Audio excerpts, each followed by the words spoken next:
There's something sticky on this desk, so I don't want to move desks around.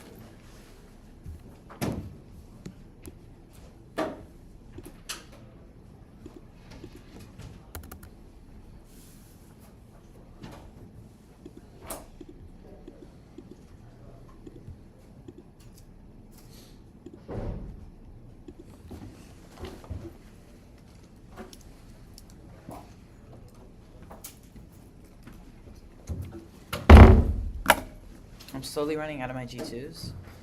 You surely will never use G2s again. Ever. It's actually not true. Your Piedmont kids, when that finals with TOC.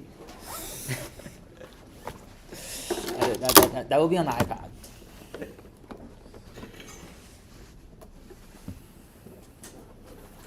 When you're gonna hack against you all.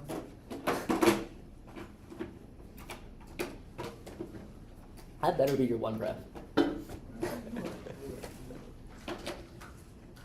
Ordinal, I don't know, but tier base, sure.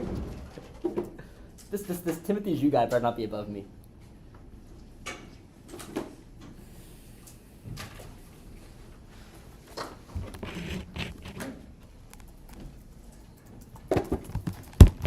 Oh, do you want to start writing? Oh, I do want to start doing that, yes. Yeah. Are you actually running out of pins? Huh? No. I have have. extra pins. I got like a bunch of like G2s for Christmas last year, and I've just been like slowly like running out. But I think I will be depleted before after my career ends. So all that matters. Let's just disappear. Yeah.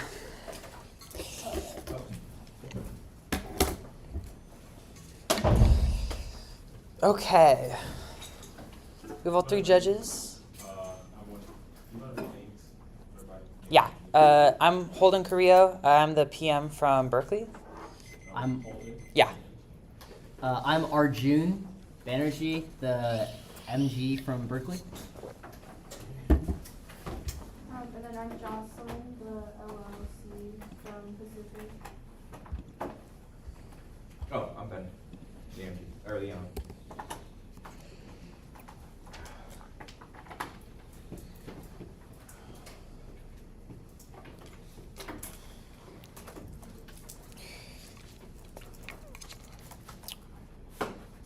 Okay. Do we have everybody ready?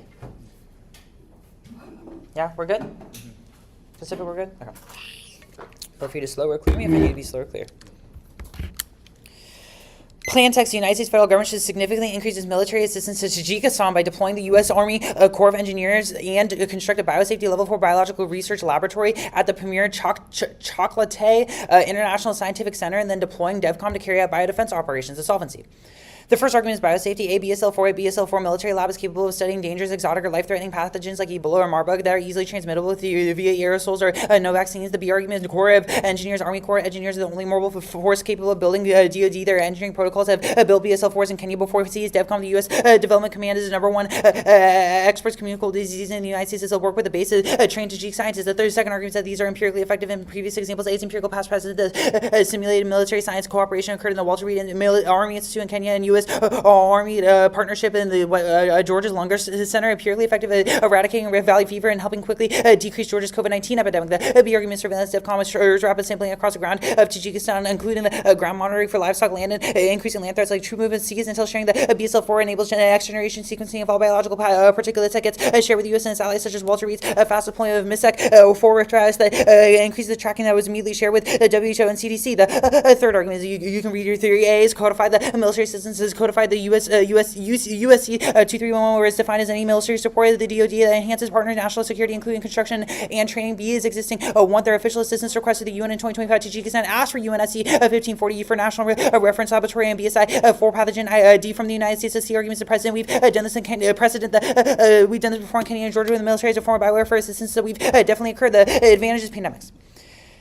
The first argument that the next pandemic is coming will be from Tajikistan. A, Central Asia serves as cause source for migratory birds, bats, and animals, which facilitates zoonotic spillover for existence. The H1N1 virus spread across Central Asian flyway in 2021, killing poultry in Tajikistan, completely wiping out the chicken industry. B, the Trans-Caspian trade route is the world's fastest trade route that prompts large-scale spread disease in 2022. African swine fever incursion to contaminate meat and cause outbreak that killed 2,000 people and spread regionally between 80% of all the C arguments. Poor diagnosis, according to the WHO. Leash, meningitis, and echinosis are rampant but are underreported due to poor diagnosis. WHO claims that there 70% reporting gap. The D argument is premier and walk-on bottleneck. The geography creates compression zone that makes a narrow ecological bottleneck that makes a uniquely vulnerable disease due to mixing. For instance, in 2010, polio type 1 outbreak originated in the Taki Rasha Valley that exploded to 5,000 deaths. The second argument is that this is naturally evolved in the Tajikistan is worse. The superbugs are happening right now. Every single Rasha Valley tuberculosis outbreak is growing more and more resistant to our traditional medicine. The 2022 strain showed 25% tetracycline resistance, but the 2025 strain showed 94% tetracycline resistance. The third argument is bioweapon risk is currently high right now. A, RAND 2025 found that since the COVID terrorists are more likely to making bioweapons and pinpoint Central Asian extremists like ISIS-K as a uniquely likely source because of the lack of surveillance. B, Pakistan is developing bioweapons right now. New BSL-3 Islamabad was propped up and used for threat simulation. They recently released biological toxin weapons convention and implementation asking to create dual-use biotech. The fourth argument is that bioweapons are really deadly. You always inevitably see things like lab leaks if you're able to go on an offensive and you're also not able to check back against bioweapons because you aren't able to find the trace. The fifth argument is that they bring us right now. A, Afghanistan is currently engaged in Pakistan conflict right now, and their disease surveillance program has been decreasing since 2023 to where it's now functionally non-existent. B, rapid warming is happening right now in the Premier Mountains where wildlife ranges are shifting into human and livestock zones. Links. The first argument is that the plan passes you can cross by the solvency that's going to be able to solve disease, which means if disease outbreaks happen, they're going to be able to check back against Tajikistan. That also means that the United States is able to go into other areas and warn other countries as well, which means you're going to be able to stop back for diseases. The second argument is that this creates a spotlight because it means everybody's going to figure out that the next pandemic is coming from Tajikistan, which means that more actions can be happening in Central Asia to solve back. The third argument is that the plan is also going to be able to deter bioweapons as Pakistan or other agents wouldn't be incentivized to launch bioweapons because they know that the United States is going to be able to solve back the impacts. The first argument is that pandemics cause extinction. The A argument is that the next pandemic is going to cause extinction because of increased antibiotics and climate change means that incubation periods are inevitably going to cause extinction because it spreads before you die. The B argument is that bioweapons are specifically designed to cause extinction, which, yeah. The second argument is that this is going to be destroying the economy because it virtually leads to things like lockdowns. COVID empirically could have put 500 million people into poverty. Poverty is structurally violent and it leads to things like mass death and disease, which is a structurally violent impact. The next advantage is Pakistan. Oh, also livestock death is the #1 job in Central Asia, so that's like econ. Next advantage is Pakistan. Uniqueness, the first argument is that the Pakistan-Afghanistan conflict will end in current addictions. A, the Taliban launched what is described as a large-scale offensive operations against Pakistani military positions along the Durand line on Thursday night, and Pakistan responded by killing 133 Taliban fighters in the counteroffensive. B, the conflict is only getting worse as Pakistan called it an open war last week and said there's currently no dialogue. The second argument is that India is a key player in the conflict. Pakistan has consistently accused India of using the Taliban as a proxy to challenge Pakistan's sovereignty, calling Afghanistan the colony of India. Meanwhile, India is condemning Pakistan's attacks by aligning with the Taliban publicly. The third argument is that Tajikistan is strategically key for both countries. A, India is based in northern Tajikistan to surveil Pakistan, but it wasn't able to get it got shut down, which means that India can't surveil them from there anymore. The B argument is that Tajikistan is right on the border of the Pakistan-Afghanistan conflict, which means that things are very easy to spill over into Tajikistan. The fourth argument is that brings down A, yesterday Pakistan carried out airstrikes in more than 20 locations across Afghanistan. B, Afghanistan is currently running out of water, meaning that India will have to intervene to prevent Pakistan to power rejection in the region. The links, the first argument is that Pakistan deterrence U.S. militia in the region indicates that Pakistan accidentally aggressed against any of their presence. There would be a massive U.S. backlash and they would enter the war. This makes Pakistan pull back to negotiate with Afghanistan. The empirics prove Iran-backed militias pulled back when the U.S. put troops in Syria and Iraq, as Pakistan didn't aggress in Afghanistan when the U.S. Troops were put into the region, even when the Taliban already took over. The second argument is that India pulled back. The U.S. was able to do surveillance against Tajikistan and on the border with the AF. This means that it can identify with any support with the Taliban, meaning that India has to err on the side of caution. They won't aggress on behalf of Afghanistan. The U.S.'s regional leverage as India wouldn't have otherwise as the last base in the region closed in 2023. The impacts.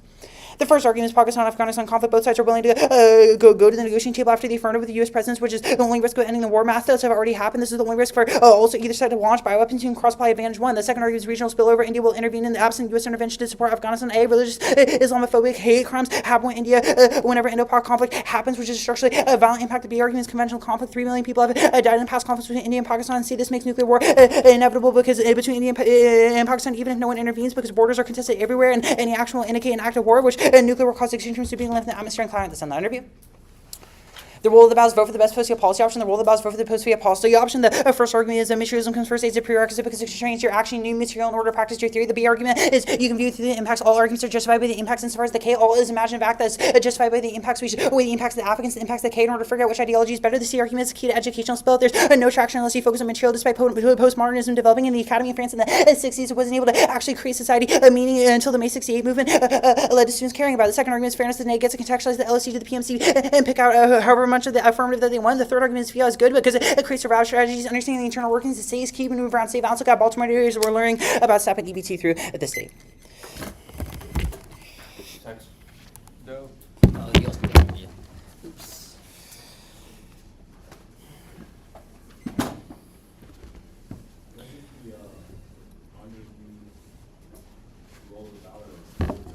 Yeah. I'll get it. Does anyone else want anything? I'll read them out loud too. Plan text and roll the ballot.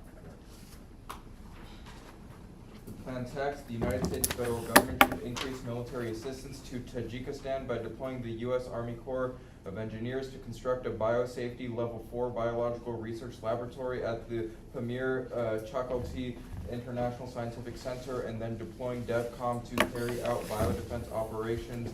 Roll of the ballot, vote for the best post-fiat policy option. Yep. 2 minutes? Yep. No.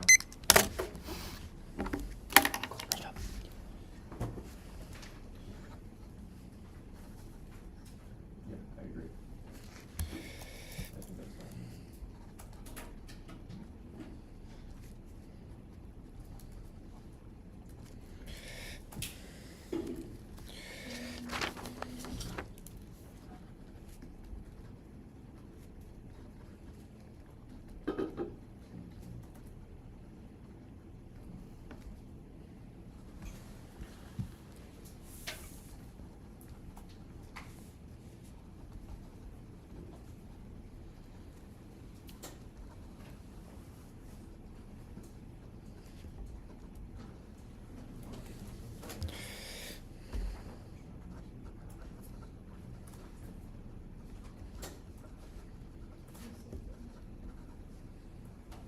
Yeah, it's a violation.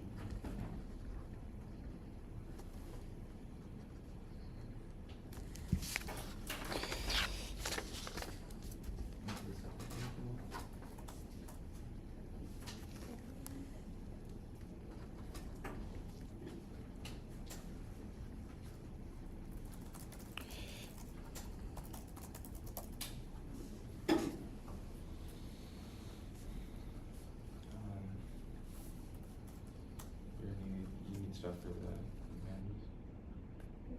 Alright, I'll see what's up.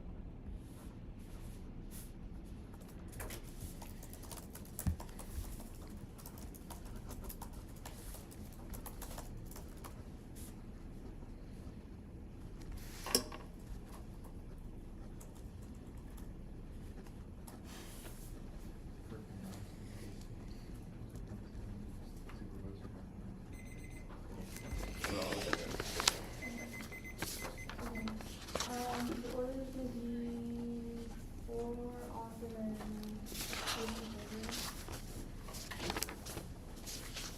I need them long. No, it's not okay. Also, if you could be a little loud, I'm having some hearing stuff. Yeah. Thank you.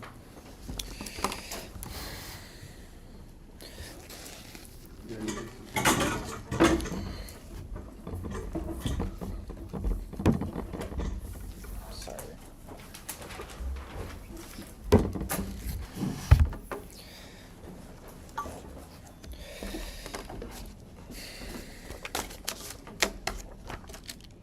I'm good.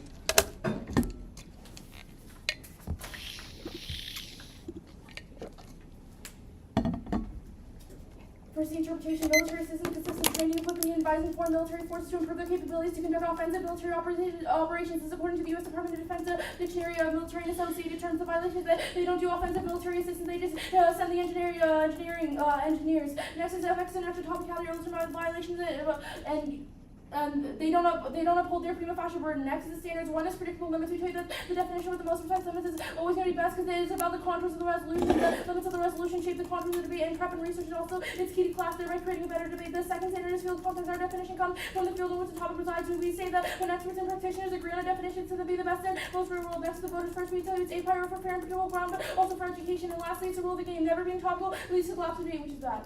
Next one.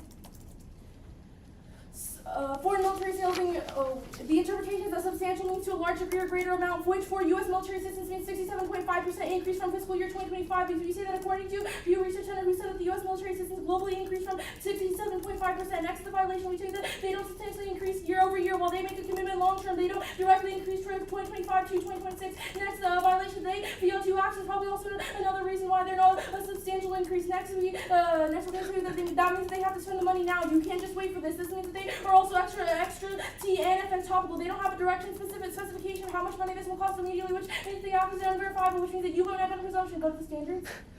One is you can't choose to test the affirmative because we're not able to test the app because we don't know if they are even spending 67.5%. Probably is another reason why you can't vote for them on Facebook. Next is predictability. We tell you that our research tells us that the sign means they must do over 67.5%, which makes the app extremely unpredictable. We tell you that even in topic area tournaments, you still have to have predictable limits in order to have a fair debate. Next is we say it's clash. We tell you that the negative can't clash because they can just spike out of diss ads and no links since they aren't doing that much funding to trigger our diss ads. You can cross-play the voters.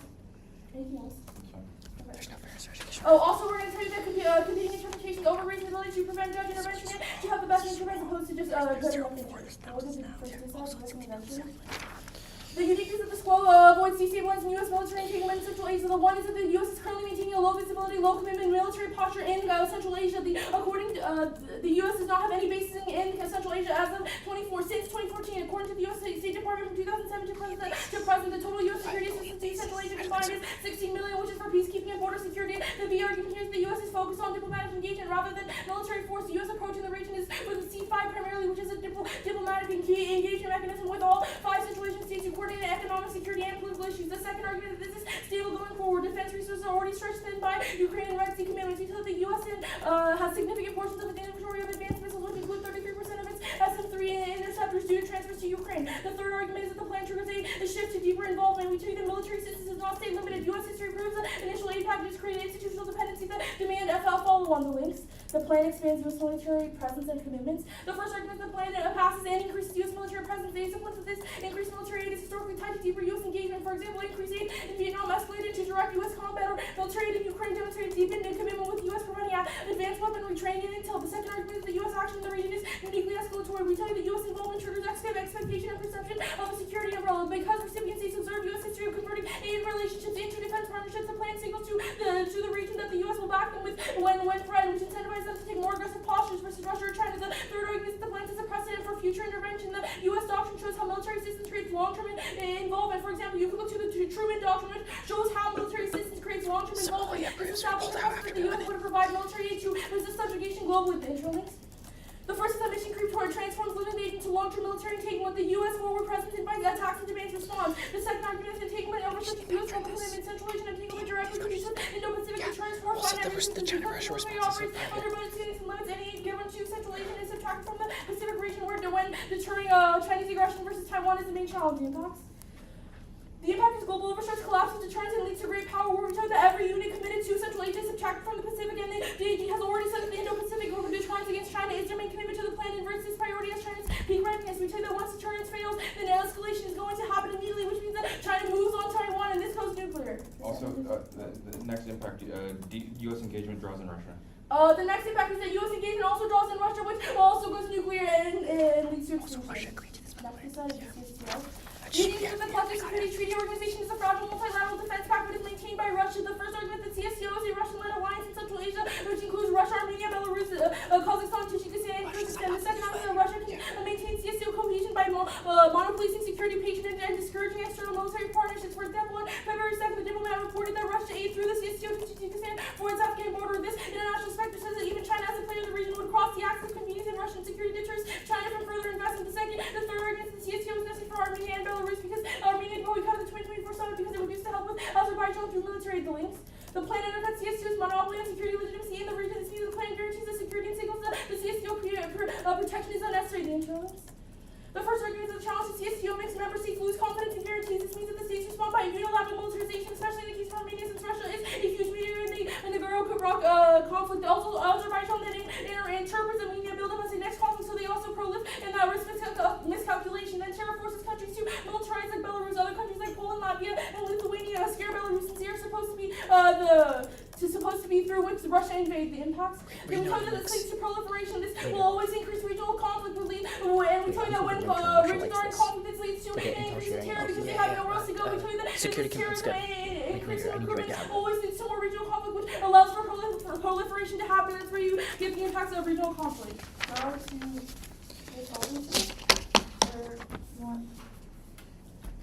Go to pandemics. Okay, on pandemics.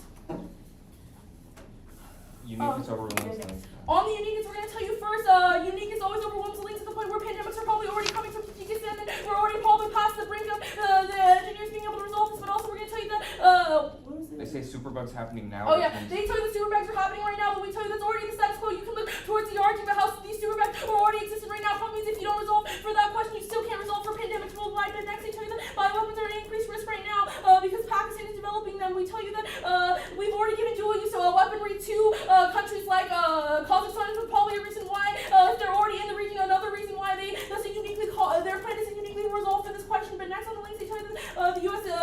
Or like. No, just.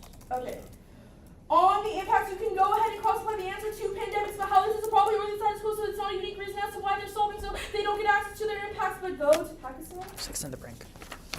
On the they know that the conflict isn't going to end right now, and how India specifically is key, or how Tajikistan is key to both of them because they can't surveil. We tell you that this is probably, we tell you that U.S. perception is probably always going to be uniquely worse for this situation because when like Russia or China sees that the U.S. is in the region, that it's going to trigger backlash, which probably makes the regional war go between the great powers. We tell you that a great power war is always going to outweigh any Pakistan-Afghanistan war. But next on the links, they tell you that Pakistan is deterring right now, and this is going to cause U.S. or this isn't causing U.S. backlash. But we tell you that at the point where the U.S. goes into the region, it's always going to signal. It's a perceptual link. It's always going to signal to them that they are trying to securitize the region. This is always going to be bad, which turns and cause more conflict in the region. Next on the impact, they tell you that this is going to lead to Pakistan-Afghanistan war. But we're going to tell you that we always outweigh on the great questions of great power war, and also on regional spillover. We tell you that the internal link to regional instability is terror. All right, interps. Yep. Which one you getting, Jesse? Or what is it? Oh, yeah, we have 2 interps.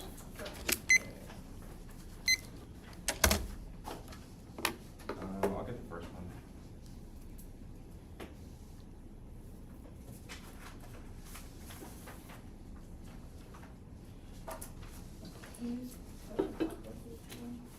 Yeah.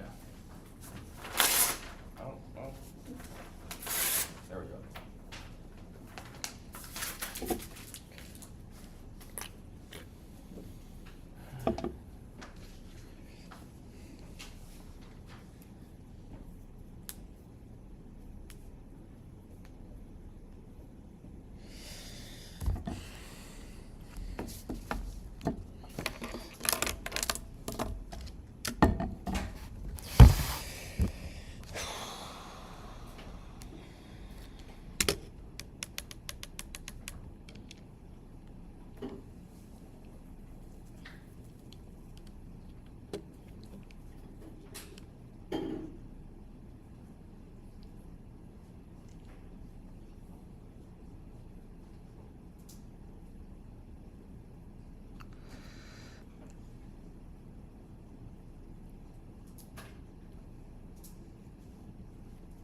That's the military assistance intern.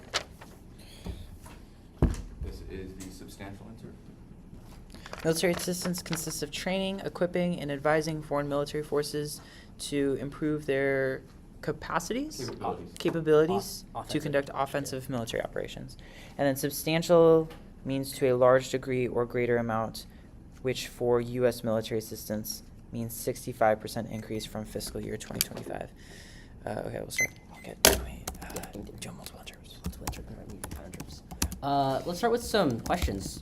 What was the U.S. military assistance budget to Tajikistan for biology in fiscal year 2025? We don't have that number. Cool. Let's go down to your 1AC proper now. You say that the Arctic has superbugs. Name these superbugs. What are they?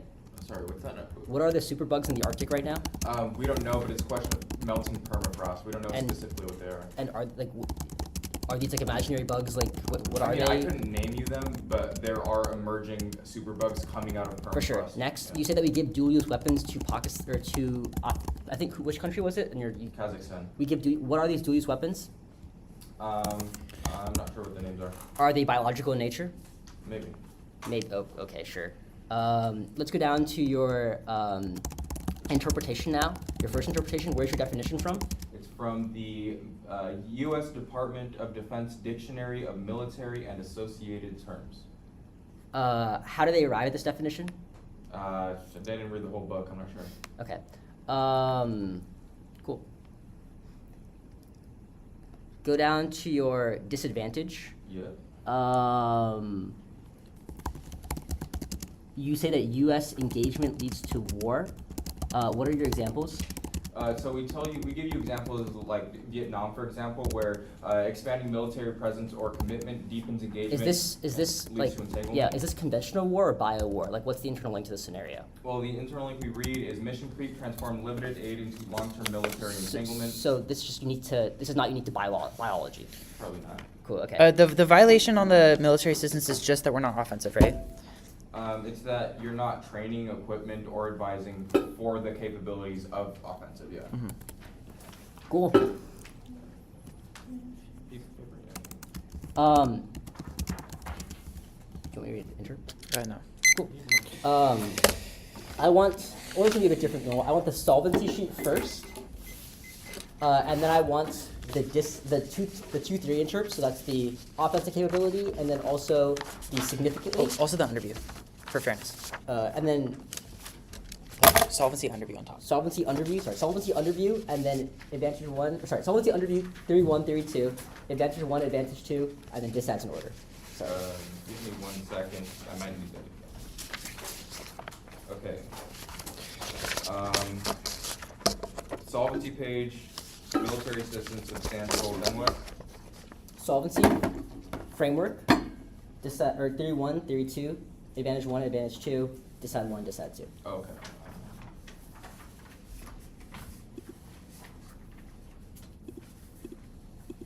Alright.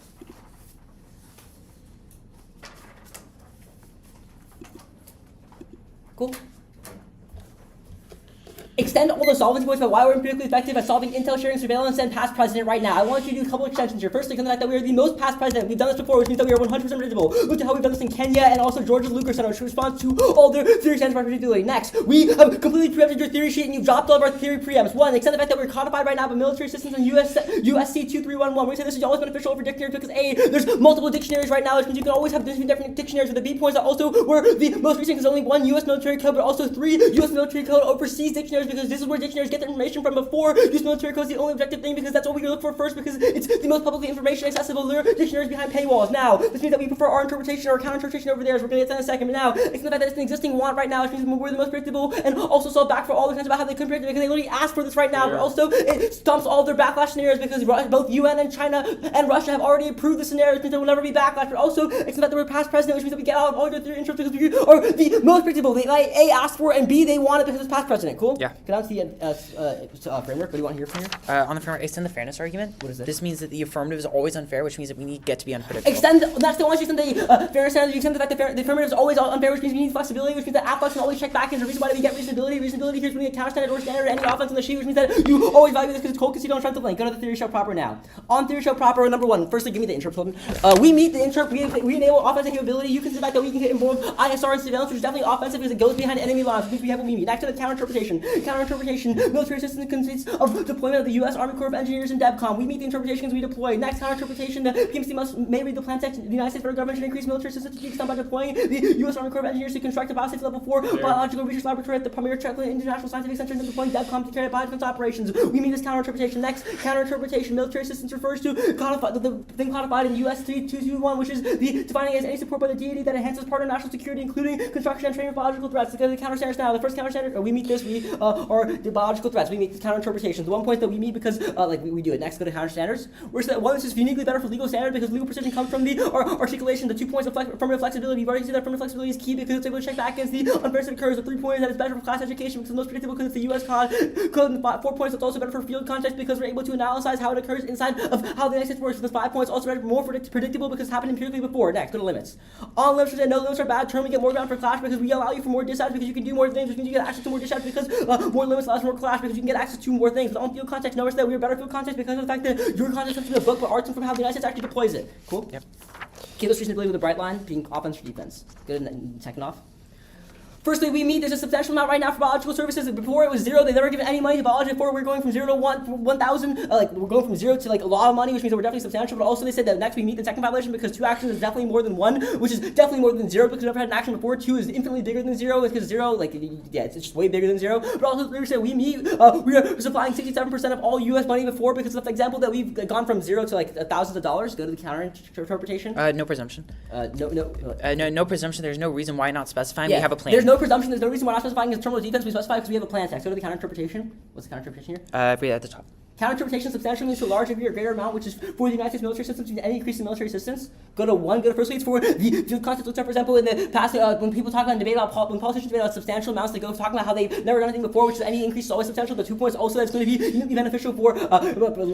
You require us to spend billions of dollars, which is just not realistic. Most topically, you require us to spend billions of dollars, which is totally not reasonable because it would mean that we spend, we spend trillions of dollars in defense right now, which means we spend trillions of dollars in Tajikistan. The 3 points that also it's uniquely beneficial for a clash because it means that small actions are also better for creativity because it allows us to be allows the affirmative to get out and have better understanding, which is also better for classification because creativity is controlling into the Substantial isn't in the res. But also more importantly, for substantial isn't in the resolution, which means that you don't get any links. Move here. on. Go to the standards. On two testing, we can't do that to access and flex. On predictability, we're the most predictable because that's what Tajikistan asked for, so we're definitely more predictable. Yeah. Go to the app now. On the affirmative, you've conceded the fact that we are not past the brink right now. Except the fact that there are already diseases right now. These are not terminal defense and they don't kill us all. Look at, for example, we give you thousands of small-scale diseases, which means we're not past the brink right now. You'll see that these are the status quo against superbugs. This is not true. You can see the brink scenario that there's not superbugs right now. Look at, for example, we see that there's 90% resistance, but 90% resistance is not 100% resistance. We can definitely check back for it right now. But also, you can say that there's Arctic superbugs. You know the fact that resolve the fact that there's 1. You never name the superbugs. 2, we see that there's no superbugs named because there are superbugs in the permafrost because we can always check back for them. The 3 points that there's bases inside the Arctic, like the NORAD, that can check back for these superbugs, which means that try solving it in the region alone. Because you can see globally, you can see the fact that there's unique forms of superbugs occurring right now in the status quo in this region, which means you've already seen the fact that it's try solve for it. Next, you can see the fact that bioweapons are high right now because of both terrorists and Pakistan. They only talk about Afghanistan, but the problem is that they do use technology. The name is not bioweapons dual use. It's like they give dual use technology. It's not bioweapon dual use. It's just guns, which is not sure. 1 already triggered your backlash DAs, but then 2, it's not unique because we're talking uniquely about biological dual use that Pakistan is doing right now, which means you can see the fact that there's an offensive link right now. At that point, you just extend the brink scenarios that we tell you about how Afghanistan's engaged with Pakistan conflict right now. They want to use bioweapons, which means you have 100% chance of brink occurring. Go to the links. Extend all the links that the plan passes, we can check back and also check back. The only articulations are status quo, which you can see the fact there's a unique brink scenario. The brink scenario is that there's a superbug, but we haven't had that 10% yet. Go to advantage 2. Oh, extinction. Extend the extinction, all the pandemic impacts we talk about, economic collapse. Go to advantage 2. Except the fact that Pakistan and Afghanistan are currently in a large-scale war right now because Taliban launched what they consider a large-scale operation right now, and how India is a key player in the conflict because Pakistan has constantly accused India and Taliban. Except the fact that Tajikistan is uniquely key for both countries. The 8 points of the Indian base right now, and also the B points of Tajikistan on the border right now. Except the brink is now scenario about how yesterday Pakistan carried strikes right now. It can just try to put troops in. Your only defense is that perceptions work. No, we're not. There's not going to be Russia backlash. We do this on the DA, but on the China stuff, there's no China side. A, China doesn't care about Tajikistan. Their only concerns with Central Asia is the middle corridor, but it doesn't run through Tajikistan. And B, China's country with other countries heading to military and economic support. Look at how the U.S. gave military aid to Saudi Arabia, but China was still fine with BRI support. Next, you say it's perceptual. No, it's not true. We're not trying to nuclear and securitize because bio warfare is never seen as an offensive. Look at, for example, you never saw links trigger in places like Kenya and Afghanistan. And on the terror, we say we saw bioterror, which means you check back for. You can see this. And it's not all the impacts about Islamophobia and conflict. Go to the dissent. It's also extinction, which is the same as Great Power War. It also extinction is the same as Great Power War on the disadvantage. No, on unique is your own question. You're wrong on the question of unique. 1 point is the United States is maintaining higher posture in Central Asia. Look, for example, it's not stable because we're sending troops right now into Iran. The B point is no, we're doing flyovers right now that show strength of U.S. force. We need your links you already triggered. Go on to your links. No, we're different. We're different than all other places. You're only giving us examples about military aid coming from performance of things like Vietnam, but we're different because of we are bio warfare. Look at our bio defense. Look at our bio defense has never triggered any war. The A point is Kenya. You can see the fact that there's never large scale conflict in Kenya. And the B arm is going to be Georgia. Look at, for example, after we did bio defense, there's no bio warfare in Georgia. But on next, we're we say that no. We said that Somalia proved that when we pull out, we never saw warfare happen right now. Even when we go and we can come out, Somalia proved that when we went in, we were able to get out. But also, next, we never see like diversionary money. We said that normal means we say you can always increase taxation, which means you can always check back against us, so you never see increase in funding. Next, that on Russia, say you're never going to draw on Russia for two separate reasons. One, Russia has nothing to do with Tajikistan right now. They have no troops. This is the next unique point. But the 2 points, Tajikistan's insanely far away from Russia, which means it takes a long time for them to get there, and they can't get there because they don't have a border. And Ukraine. And Ukraine. Let's go down to we'll do some uniqueness. Go to second Spanish. On uniqueness, no, Russia is cooked right now. The 8 points, they have no oil. They're running out of oil right now, which means they can never get access to anything. But on the B point, there's no troops. They're using all their troops in Ukraine right now, so they can never go to Tajikistan. And C, they have no tanks. They can't transmit across these borders because they're running out of tanks. And D points, there's no munitions. They run out of troops and munitions right now. But also, go to the links. No, you can see the fact that Russia and China have already approved this from happening in the UN Council. They have voted on the measure and said, yes, it was a good idea, which means you will never see backlash from China or Russia because they've already approved it on the UN floor. But no, so we're going to go for the link term. You can see the articulation. This is happening in the International Science Center, which is uniquely collaboratory. Look at Russian scientists want to do collaboration with the United States on biodefense, which is uniquely a link term, and they will never backlash. Now, we do security commitments. Countries are going to be more confident in the U.S. Next, we said that never going to be proliferation of the allies because we're doing security commitments, and so allies believe us as confident. We check back against all Both the Poland and Finland said that they're going to proliferate right now. Unique is in our direction. And unique is in our direction. Both Poland and Finland have already said they want to proliferate, so try to use security commitments right now.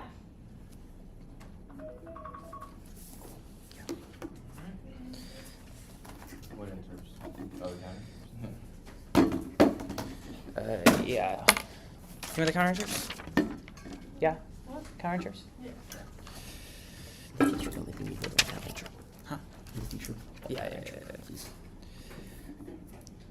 It's too complicated. Yeah. I'll get the first one. Yeah, I get the substantial.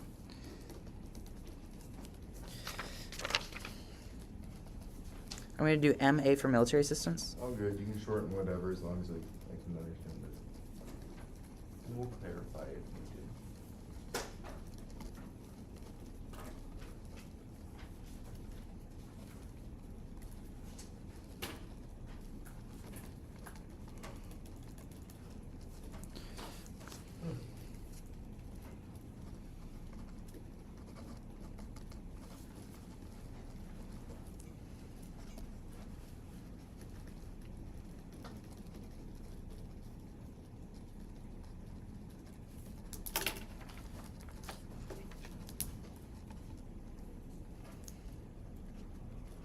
And then what was the last one? The I just read what you thing? made, right?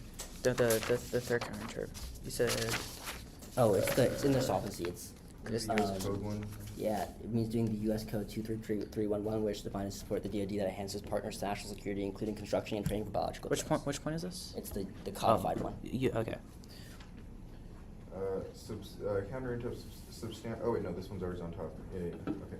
Counterintuitive substantial means to a large degree or greater amount, which for military assistance in Tajikistan means any increase in military assistance.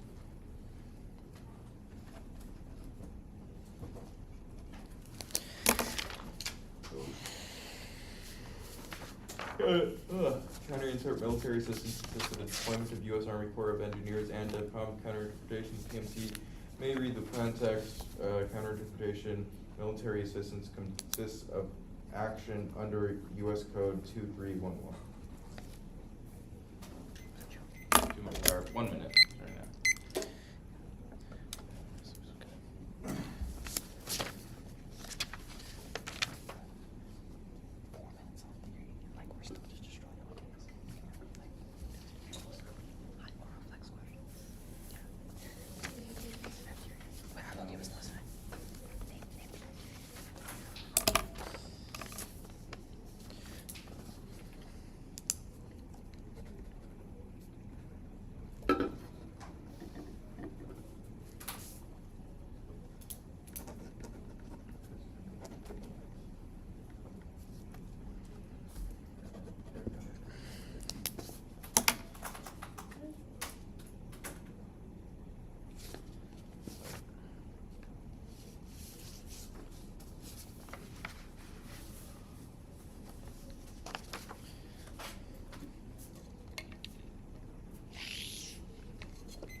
It's gonna be military assistance.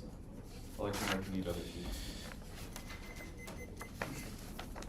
Can you get me the computing interrupt stuff? Okay, everyone ready? I think no other sheets. Not unless I decide midway through, so I'll let Okay. you know. Sounds good.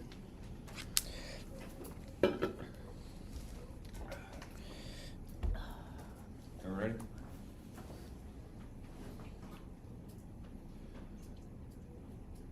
First of all, extend the definition. Military assistance consists of training, equipping, and advising foreign military forces to improve their capabilities to conduct offensive military operations according to the U.S. Department of Defense Dictionary of Military Associated Terms. Extend the violation. 1, they don't do offensive military assistance. They say we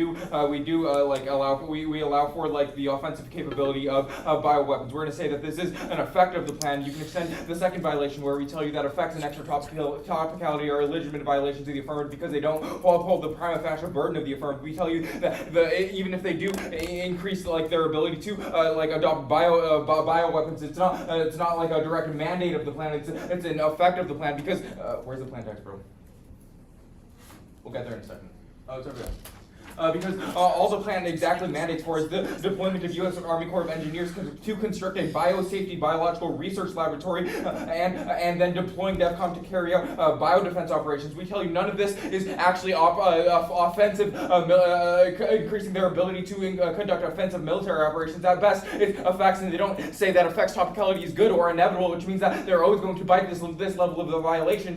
Next, go to the standards first. The standard that we're going to go for is predictable limits. We're going to say extend the warranting where we tell you that the definition that limits the most limiting definition within the contours of the resolution is best. This limits the resolution and shapes the contours of the debate and prep and research. It is also key to increasing clash, thereby creating a better debate. We're going to say that none of their counter interpretations can ever solve for predictable limits. So their first counter interpretation is that they can military assistance consists of the deployment of U.S. Army Corps of Engineers and DEFCON. We're going to say one that this is like infinitely less predictable, and also it's less limiting because they could be deploying the U.S. Army Corps of Engineers and DEFCON to do anything, whereas we tell you exactly what they have to be doing, which is like offensive military operations. Under their counter interpretation, the U.S. Army Corps of Engineers and DEFCON could literally be doing any action, which probably shows that our interpretation is more limiting. It's also this first counter interpretation is also probably not competitive with ours because like under our interpretation, they probably could the U.S. Army Corps of Engineers and DEFCON probably could also be just conducting offensive military operations, which shows that this first counter interpretation is wholly not competitive with ours and doesn't solve for the standard of predictable limits that we're going for. Go to the second counter interpretation now, where they say the PMC may read the plan text, and they say their counter interpretation is basically only this plan. We're to say, well, we still win on predictable limits here because there's a difference between predictability of and predictability from an interpretation, right, Proteus? This means that their interpretation is only predictable insofar as after they read it, it's predictable, whereas our interpretation is like a stable locus of the debate that's focused on the resolution itself, not their plan text. When their interpretation is only derived from the plan text itself, this means it's infinitely unpredictable because we couldn't predict it. We could only predict it after they read it. Then their third counter interpretation: military assistance consists of action under US 2311. We're to say we're going to say that our interpretation is also going to be infinitely more limiting here because USC 2311 allows like 3 different types of military assistance. It allows for them to like do. We had it earlier, bro. This is the interpretation prep earlier. USC 233. Do you remember what this was? I'll mean that over on this because I didn't. Right. This allows them to do 3 different things. It allows them to deploy non-combatant forces for non-combat roles. It allows them to increase defense operations and also increase offensive operations. This is not as limiting because it allows them to do 3 different sets of actions, whereas our interpretation only allows them to do one thing, which is offensive military operations. This is going to be this is also going to be clear to clash because in order to the most limiting definition is going to produce the most clash because it allows us to know like exactly what the affirmative is doing and allow us to do the exact prep and research for our interpretation, which is conducting offensive military operations according to our interpretation.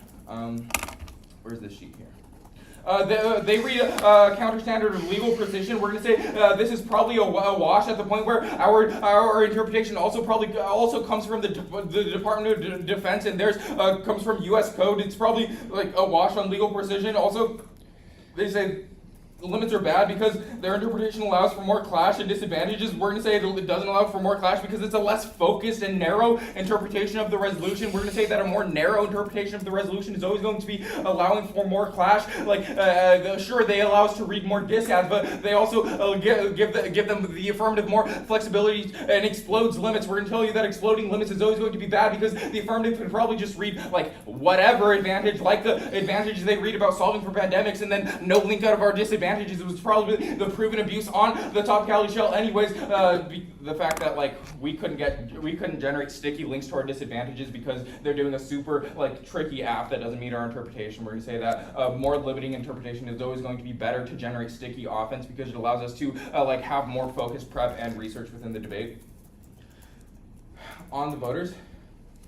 Extend a priori. We tell you that the theory is the topicality is a priori because we need to know what the words in the resolution mean before we debate the resolution. Also, we're going to say that even if they're ahead on case, it's probably because their interpretation was like not predictable and not limiting enough, showing that like we couldn't generate sticky offense. So that's why this is a priori for fair and predictable ground.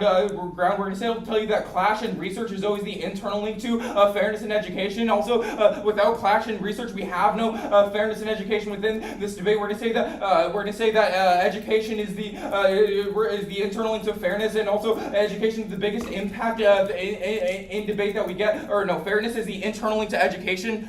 Yeah, fairness is the internal link to education. So without like predictable clash and limits, we have no like fairness in the debate, which means we are skewed out of ground and have no education in this debate because we're having to collapse theory. Also extend that it's a rule of the rule of the game. It's an NPTE bylaw that you have to be topical. So if they violate this, you should vote them down just on face for violating the rules of the game. The next argument that you can extend is that never being topical leads to the collapse of debate, which is bad.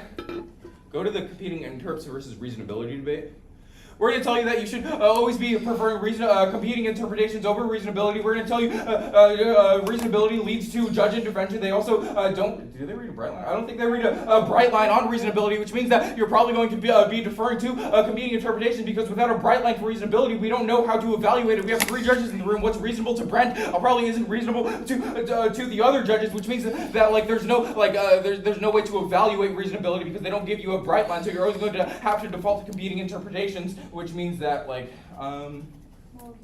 yeah, it's also like better for like establishing the best model of debate as opposed to reasonability, which just allows us to like have a quote unquote good enough definition, even if it's not actually good enough. We're gonna say that this is like better for education because it allows us to actually like look at the standards debate and see which one resolves for the standards best.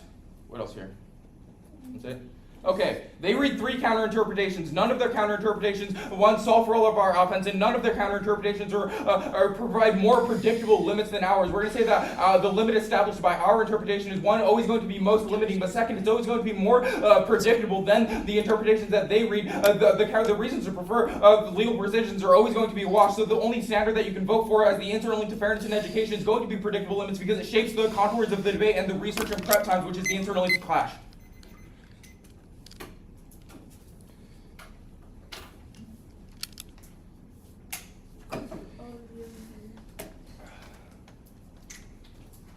Can I get the counterinterps back, or the interp and the counterinterps? Just that sheet. Yes. This one. And then. No, it's yeah, I got it. Oh, you got it. Yeah.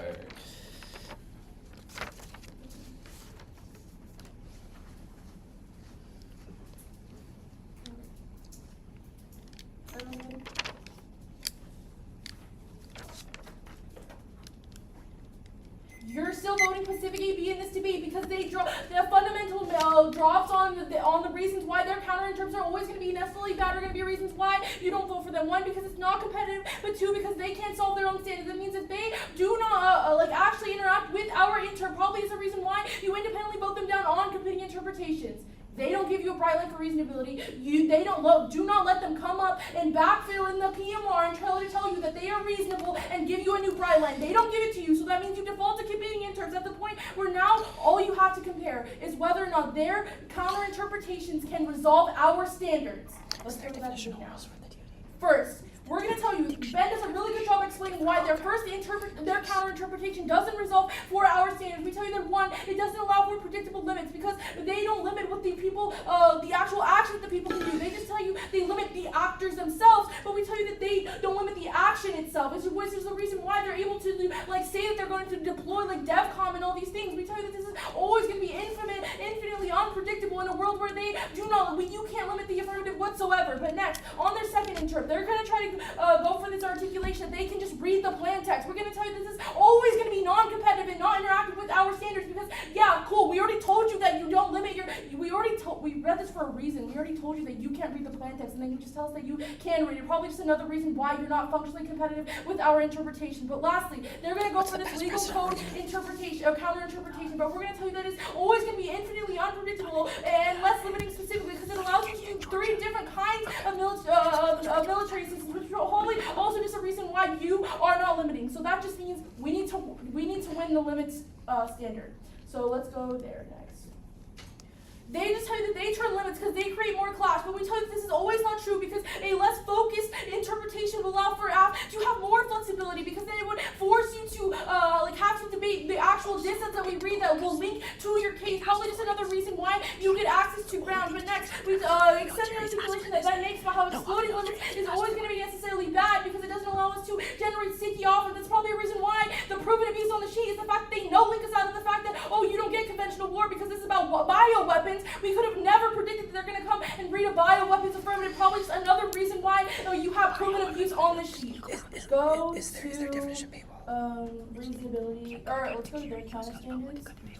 Ben already does a good job articulating about how the legal standards, counter standards is always going to be a watch because we're also from the DoD. Probably just another reason why you don't vote there. But next, they might try to go for either field contacts or more predictable. But go ahead and extend the baller analysis that Ben makes about how there's a difference between predictability of versus predictability from. We tell you that, cool, you can tell us that you're predictable, but that's only after the fact, after you read your app. Probably just another reason why we don't get access to sticky links because we already came in with the prep that we had. Cool, you're predictable after the fact, but we never came into the round getting any of that predictability. Also, I need you, even if they win the counter standards, we win that predictable limits. There's the internal interference in education variables. Even if they win, that they get access to their counter interps, we're still winning the fact that predictability and predictable limits is always going to be the internal interference. We tell you that the valuation of the flow is already skewed affirmative, so our ability to access the debate is always a prior question, which means that you should not let them just cross-apply the app because this theory begs the question of whether or not the app was accessible in the first place. On reasonability, again, we already tell you that they don't give you reasonability, which means that you evaluate this through a question of competing interpretations, which means that this is always going to be preferable because it prevents such intervention, and it's a question of creating a better model of debate. If we prioritize competing interpretations, then it allows us to create a better You need to extend the answer to their we meet. Their we meet is effects topical. Also extend the argumentation that they don't have a we meet. They're going to try to get up and go for this next, but they functionally told me at the point, their we meet is effects topical. where it's effects topical, which means they only garner offense after the fact. Let me play. Wait, 1 minute. Okay, so I think I want to go for like afflex and then legal precision. You should see the way that we're the most legally precise. They say it's a wash and now we have more reasons for our composition standard. Legal precision, internal interference, predictability, because you like the first thing you see is what happened before. Wait, what? The first thing you see, like one, Tajikistan asked for that's the only ever military system they asked for. No. Wait, I'm gonna go for the codified, right? Yes. Yeah, okay. Yeah. Because that's the thing that they asked for. The reason we're the most predictable we have to be. So they say that our limits are worst ground, but it's limited because it's the one thing they asked for, and it's best ground because it's what they asked for before. Yeah. And then quality ground is it.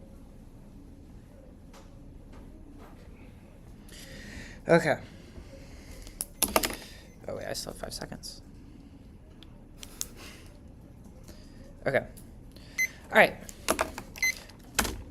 Order is going to be add 2.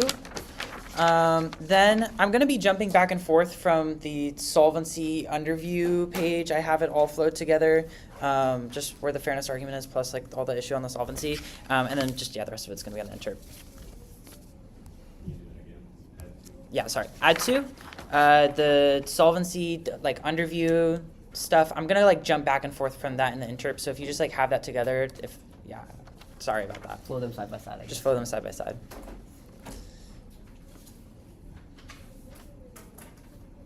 All right, is everybody good?